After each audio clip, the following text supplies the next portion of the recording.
Кекіл. Ана марқұм істігіп отырып Шилі өзен деген әнді айтушы еді.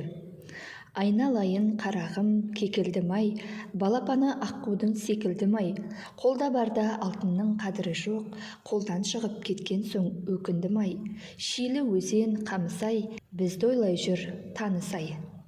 Әнге қосылған кекіл ұлға да қызға да жарасатын шаш қою мәнерінің бір түрі.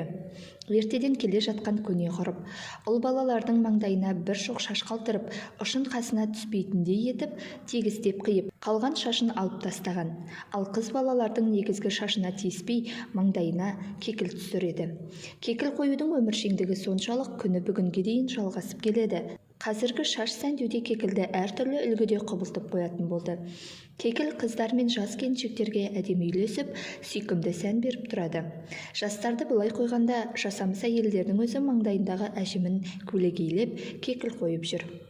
Кекілді жылқыға да қояды. Естеріңізде ме? Ақан серінің «Маң-маңгер» деген әні.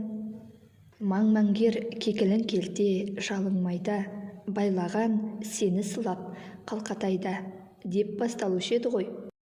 Ер азаматтардың баптап ұстайтын мініс аттарына, әсіресе бәйгеге қосатын сәйгүліктердің кекілін кесіп, моншақтап, зерлеп тіккен тұмар тағып қойған. Көз өтіп, аяғынан қалмасын деген ырым екен.